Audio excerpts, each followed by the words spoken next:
Hi, my name is Enas and I want to show you how to make an interchangeable shadow box. So I already made the shadow box and I just want to show you like what materials I've used and how to assemble the shadow box. So what I mean by interchangeable is, so I already have the shadow box and now I want to change it. So I can just remove the upper layer and just interchange it with a different design. So these two top designs I bought off of Etsy. I will link the store to the video so you can, so if you're interested, you can get them. I think the store right now is, it has a 25% off promotion. So you can go and check it out. So these two SVGs are from an Etsy store. This SVG is from my account in Design Space. I will also link it to this video. So for this project to work, the heavier weight cardstock you can get, the better. Why? Because you want it to be able to tolerate and you don't want it to be ruined once you switch from one design to the other. I try to use cardstock with different textures just to add dimension to my project. And like when I look at it, and when I showed it to a lot of people, they couldn't tell that this was made of cardstock. So just picking the cardstock is really important for a design or a project like this. So what I did is I layered vinyl on top of my cardstock. So this cardstock is also a heavyweight one. I really don't know exactly what the weight of it is, but it's pretty sturdy. Okay, so the vinyl that I've used is the Cricut Premium Vinyl Textured Metallic. This is the first time that I've used the Cricut brand. I got this vinyl as I won on one of the Facebook pages. I won a competition, and this was one of like the prizes that I got. So I thought, why not try it? And I also liked that it's textured, so I wanted to add as much texture, and I wanted to play with different textures. So I wanted to try it. It cut well. I've had other vinyl that cuts better, but it didn't give me a lot of problem. It did just a little bit, like here with the shadda. I can recut it and attach it, but until I do so, it's a decent brand, I guess. So I used that vinyl and I layered it on top of, you can use your own, like you can pick whatever cardstock you like, whatever you have on hand, or whatever you think is pretty. But I tried to play with different textures again. So I think I got this from either Michael's, or there's a website called, I think, 12 by 12 Cardstock Shop. It has some really good cardstock. So I got this shiny one, and this is what I used for my geometric shape. And then, but again, you can use whatever you have on hand. So like I've had several options and I didn't know what to pick, but I'm kind of happy with the with my selection so far. So I've also used this for my background. You can use whatever colors you want. I thought about using gold, but I didn't want to use anything that will take away from the beauty of my calligraphy design. This is a really nice SVG, and I really love the way it turned out. So I used this for the backing. It's AC cardstock, I guess, American Craft. It's really nice, and it's really heavyweight. And then I also used, so this is what I used for underneath the vinyl. The brand is Doodle Bug Design. I think I got this from 12 by 12 cardstock, but you can also get a pack from Amazon, and it's not very expensive. I think it's cheaper to get it that way. It comes with different colors, so and I love it. I don't know if it will show, but it's velvet or velour, or no, it's not velour. I don't think it is. It's velvety, so I think they call it like crushed velvet. So I don't see the crushed part, but it's really nice and it's really heavy. And again, you can use whatever cardstock you like or you have on hand. I thought about like using different ones, but again, I'm really happy with the selection I made.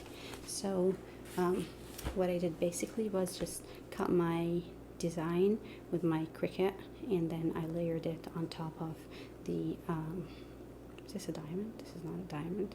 So I layered it on top of this cardstock, and what I usually use, I use the dollar store, like it's a clear transfer, it's not transfer, it's like a clear adhesive that I usually get from just dollar store.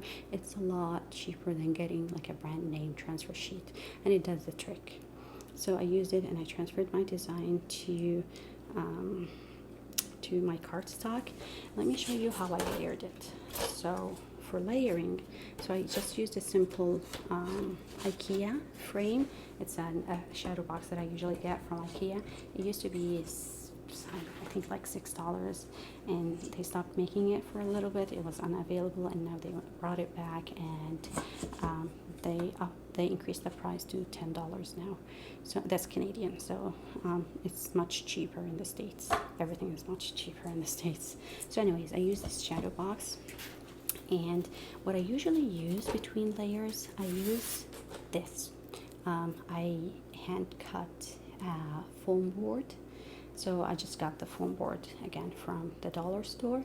I hand cut it to fit my frame, and then I just cut it into a frame, and I don't glue it. I don't glue it because this gives me freedom to change my design. It also, there's no need to glue it, and it also allows me to, like, if I want to reuse this, I can for a different design. If I want to store this for later, it won't be glued, and then I can also reuse this border or this foam spacer for a different project.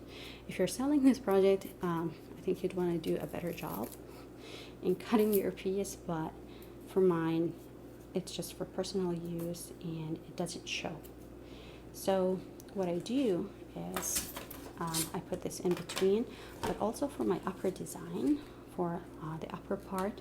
So for the interchangeable part, I used, so this is my favorite brand so far. It's Forever in Time, and you can get it from Amazon. These are just like square, they're double-sided square foam adhesives, and I like it because you can remove the top part easily, so it doesn't take a lot of time. I've used other brands where I struggle to just remove the upper part, where you know, the protective part that makes it not adhere to anything while in the packaging. So I can remove it very easily. What I did, because I wanted to give it dimension, so I wanted like a big space in between, so I just layered. I used two, so I stuck them to each other and then put it on the back. Okay, and then now I also did the same with my frame. So I just cut my square, I cut this part, and for the spacing I just put two squares on top of each other. And again, so all you do is you just adhere it. You can put as many as you want. I don't want to use a lot because it's quite stable. I don't have to worry about it, and I wanted to be able to remove it easily because I'm using a different one when I'm interchanging them. So, but if you want to add more, you can definitely add more. And for the layering, I just flip it.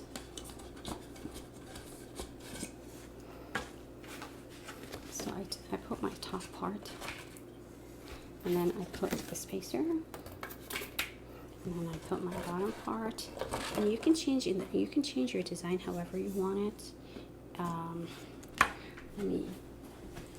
I've had other projects that I've cut before, and I just keep them in there because it gives me the space that I want. So anyways, and it gives me a place to store them. Anyways, going back to our subject. So I just layer it, I just put it here, and then you can put the backing if you want. I just didn't use the backing because I put it up there and it doesn't show. So, and this is what it looks like. It's stable. If you put the backing, it will possibly be more stable, but I'm like I'm not hanging it, so it doesn't matter. I don't need the back. If I don't need the back, but I have it if I want it. And then I just remove this. Did the same thing with the other one. I only put 3 because, again, for me it was stable enough, and I just changed them. If you have any questions on any of this, please leave them in the comments, and I will do my best to answer them. I, again, will link the SVGs that I've used, and I will try and link the 2 websites. Well, one is Amazon, and I'll try to link the 12 by 12 cardstock website if you're interested in the cardstock. I will try to link this velvet cardstock as well. If you like this, please check my Instagram. I will put the link under the video so you can check it out, because most of my work you can find there. I only do Instagram, I only do YouTube videos when I have the time, and that's very, very rare. So thank you for watching, and I hope this was useful.